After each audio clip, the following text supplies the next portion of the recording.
and I want to talk about the importance of some of these national races. Let's check in on the LegacyRetirementGroup.com phone line with a political analyst and reporter Victoria Churchill from Young Voices. It's a busy day, Victoria. Thanks for making time for us. How are you this morning?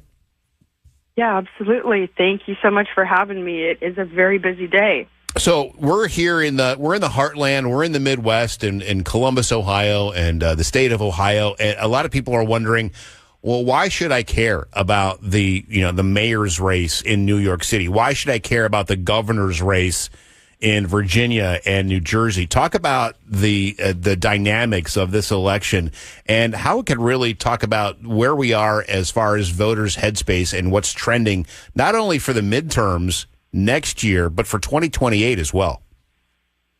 Yeah, absolutely. So in terms of more national applications, there's quite a few things that you can look at. So first of all, I think it's pretty clear that really even since Joe Biden dropped out of the presidential race last year, or was forced out, depending on how you look at that, the Democrats have really been searching for a national identity.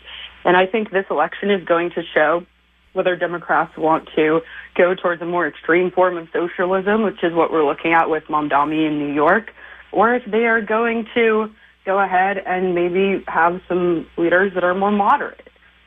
And that's, I think, really this conversation that we need to have about the future of the Democrat Party, what that is going to look like.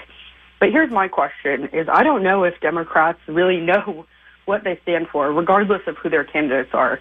I live in Virginia. I just went and voted a couple minutes ago with my husband. We have seen a constant barrage of advertising, as I'm sure other voters in New York and New Jersey and even California, where they have their Prop 50 election as well, have been barraged by these advertisements. But pretty much any advertisement that I've seen from a Democrat was still attacking Trump. And here's the thing, is that Donald Trump won't be on the ballot in 2026.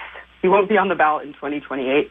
So my question to the Democrats is, what do you stand for as a party? And I think a lot of the times they themselves don't really know that right now. Yeah, they have really formed their identity as just a Trump opposition. And that's really been the knock on Democrats for a long time, is they just don't have their own ideas. They're the party of no.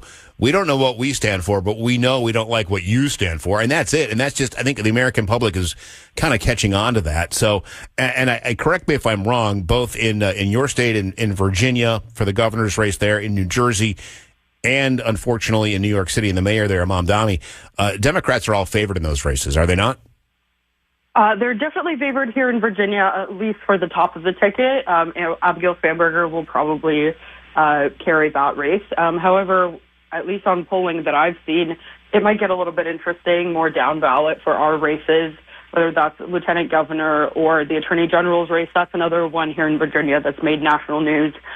Jay Jones, who's the Democrat candidate, he was the one that wrote those, abhorrent text messages wanting for the children of his political opponents to die, basically for his political gain. And so, Jason Yaris, who's the incumbent Republican attorney general, I believe may hold on tonight. And then that lieutenant governor race, I think, is interesting. It hasn't really, I think, has been overshadowed both by the top and the bottom of the ticket. So they're kind of hanging out there in the middle. But, I think that's another one that could go either way because here in Virginia, each of those statewide offices run separately, even though they are on a ticket. And, kind of is just a funny note. Abigail Spanberger, actually, a couple weeks before the election, redid her bus to only have her name on it and not her whole ticket on it. So, there's the question of whether they are running as a ticket or whether she's trying to run away with it herself, that she's even gone up and switched up the livery on her bus.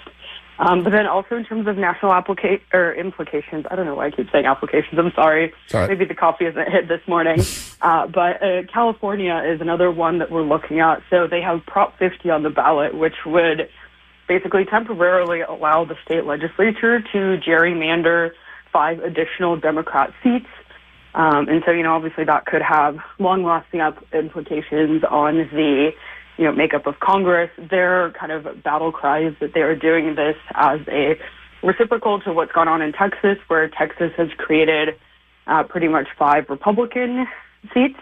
But, that's, if you are looking at a Trump agenda, whether he'll be a lame duck after the midterms, what more Congress can accomplish, those House of Representative seats are definitely a huge part of that because, I think there's quite a big consensus that if Democrats regain control of the House, they're pretty much going to put a stop to the Trump agenda. He may go through another impeachment trial. So those are definitely things that are on the ballot today that could have national implications. And then finally looking at New York, other than, which way will the Democrat Party go? It's fascinating that actually late last night, President Trump endorsed Andrew Cuomo, of course, the former governor of New York who had to resign. Now he's running again as, I guess, kind of a more mainstream Democrat, if you can call him that. But, he's running, at least he's not a socialist. So, it'll be interesting if Cuomo can maybe even hold on with that Trump endorsement. It'll be that's the one that I'm really interested in, the New York City mayor and Mamdani. And, should he pull out a win, is that actually, in a weird way, could that be good for Republicans moving forward? Because as you know, and I know, and probably a lot of our listeners know, Victoria, socialism has never worked anywhere in the history of the world. And this guy's a self-avowed socialist Democrat. He's only 34 years old. So if he wins and New York City starts to get a taste of socialism and they realize after a year or 18 months, they're going, what have we done here? That could backfire. I mean, I guess I'm asking, could that backfire on Democrats when they get a taste of socialism in the largest city in the country? And then that could have some effects, with elections to come in 26 and 28. Yeah, I think as much as we were kind of criticizing the Democrats for just pinning everything on Trump, I think it is something that we could very much see the opposite direction from Republicans, pinning everything on Mamdani, even, in races as far out as Ohio, as Oklahoma, and states like that, especially if those members or if other individuals have endorsed. So, for example, Hakeem Jeffries, he's a House Democrat minority leader. He's a New Yorker, so, he went ahead and endorsed Mamdani. And so, I would say anybody that would be endorsed by him in 2026 could, very easily be tied to Mamdani, saying, this guy's endorsing this candidate as well as Mamdani. So this guy's basically a socialist because that's who Hakeem Jeffries supports. So, I would not be surprised to see that rhetoric coming in Republican campaigns in 2026 if Mamdani does pull off one tonight.